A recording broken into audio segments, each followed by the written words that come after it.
Bien, bonjour à tous. Donc l'objectif de cette vidéo, c'est de vous montrer comment utiliser les interruptions et notamment comment utiliser les interruptions générées par un timer. Donc pour ça, on va reprendre l'exercice qu'on avait commencé sur le jeu de lumière avec notre petit chenillard ici, hein, où la LED se décale de haut en bas. Alors n'oubliez pas de mettre ce switch là en haut, sinon la LED RB0 ne s'allume pas. Bon, donc on va utiliser l'interruption et on va rajouter dans notre programme une fonction interrupt. Et je vous rappelle que les interruptions sont déclenchées soit par des événements externes, soit par le timer, par exemple, de manière cyclique. Et dès qu'on a une interruption, on va stopper l'exécution du programme principal et on va aller exécuter le programme d'interruption. Bon, alors pour comprendre en fait ce que je vais faire, il faut toujours avoir quand même des notions de programmation C et le fonctionnement du pic, et puis avoir vu la vidéo en fait sur le premier jeu de lumière. Donc le timer, c'est un compteur, d'accord. C'est un compteur qui s'incrémente, un compteur 16 bits ou 8 bits. Dans notre cas, on va prendre un compteur 16 bits qui s'incrémente via deux registres, en fait, tmer0h et tmer0l, qui contiennent la valeur courante du timer. Et donc, on incrémente ces registres via une horloge. Donc, ça peut être l'horloge du quartz, divisé par 4, ou alors ça peut être aussi une horloge externe via une entrée du microcontrôleur. Cette horloge est divisée par 4 et on peut aussi la prédiviser via un prédiviseur qui est configuré ici. Donc concrètement, lorsqu'on veut utiliser le timer, il faut le configurer via ce registre ici. On le verra un peu plus tard.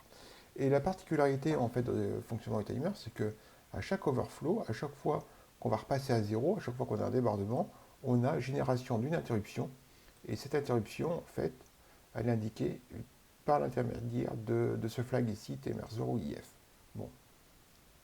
Donc concrètement, on a un compteur qui s'incrémente. D'accord. Donc ça représente la valeur courante du timer. On passe de 0 jusqu'à FFFFF. Voilà.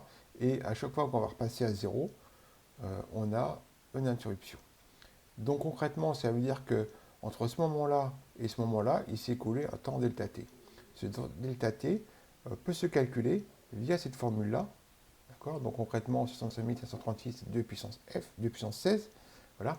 Tmer0 init, c'est la valeur initiale. Donc on peut partir de 0, mais on peut aussi partir d'une autre valeur, comme on le verra juste après. Et donc concrètement, si par exemple on considère que tmer0 init égale 0, ce qui est le cas ici, delta t, c'est 65 536 fois 4, donc fois 4 parce que l'horloge ici est divisée par 4, fois top, c'est le prédiviseur dont je vous ai parlé tout à l'heure ici, et puis fh, c'est la fréquence du quartz. Bon. Donc, on va prendre un petit exemple. Imaginons qu'on désire un delta t ici, enfin, qu'on prenne une valeur initiale de 0. Voilà. Bon. Le delta t, c'est 65 536 fois 4. Si on considère que notre prédiviseur ici est égal à 16 et que la fréquence du quartz est de 8 mégas, à ce moment-là, on a un delta t de 0,5 secondes ou 0,53. C'est-à-dire qu'on aura une interruption qui sera générée toutes les 0,53 secondes. Si maintenant on veut réduire ce delta t, ça veut dire qu'il faut modifier la valeur initiale du comptage du timer. Donc si on prend cet exemple-là, 7 FFFF, à ce moment-là,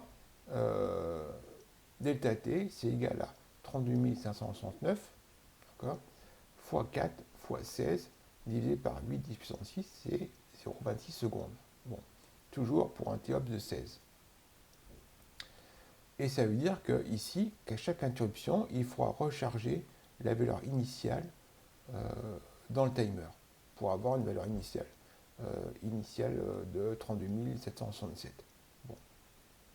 Donc grâce à ça, on peut paramétrer en fait des interruptions de manière cyclique. Donc on va prendre un petit exemple. Imaginons qu'on veuille faire clignoter une LED. Donc toutes les 0,25 secondes, on l'allume, on l'éteint. On va essayer de déterminer la valeur tmer0 init qui est nécessaire en fait d'imposer au timer pour respecter cette condition-là. Donc on part de cette formule ici. On extrait en fait tmer0 init. Et puis, on va faire un choix a priori de TOPS. Donc, dans ce cas-là, dans cet exemple-là, on va prendre 32. Et donc, on va calculer cette valeur-là, TMR0 init. Donc, c'est 65 000, en fait, 536. Il y a une petite erreur ici. Hein. Moins 8 10 puissance 6, ça c'est la fréquence du quartz. Fois 0,25, c'est le delta T qu'on va imposer. Divisé par 4 fois 32.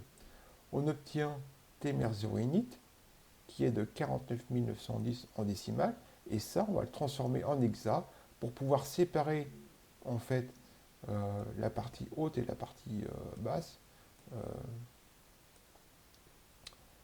des registres du timer.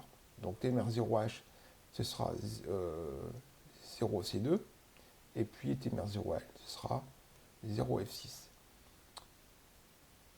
Ensuite, il faut configurer en fait les registres euh, des interruptions et puis le registre du timer. Donc le registre qui nous permet de gérer les interruptions, c'est celui-ci. Et dans le cas présent, on va autoriser simplement les interruptions du timer 0, là.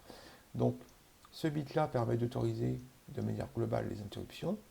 Ce bit ici permet d'autoriser les interruptions du timer 0. Donc on va avoir 1, 0, 1, 0 et le suite en fait ici 4, 0. Donc ça signifie que ici on va avoir le registre en hexa égal à A0. Pour le timer, on regarde un petit peu la description du rôle de chaque bit ici et on s'aperçoit que ça c'est le on-off, donc on va le mettre à 1. Celui-ci, en fait on utilise un timer 16 bits, donc on le met à 0. Cela, c'est lorsqu'on utilise en fait une horloge externe.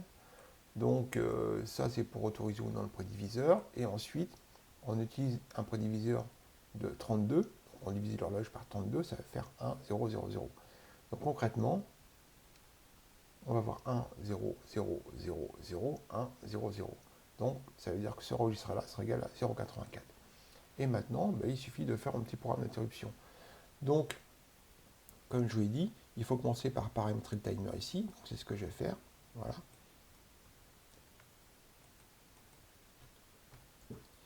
Donc ça me permet de configurer les interruptions et timer. Je vais aussi mettre ici trisd égale 0,300, point virgule, et port D égale 0,300, voilà. Et ensuite, je vais programmer ma fonction interruption. Donc je récupère ça ici, je colle ça ici, hop. Donc concrètement, je commence en fait par tester. Généralement, toutes les interruptions sont dirigées vers cette fonction-là.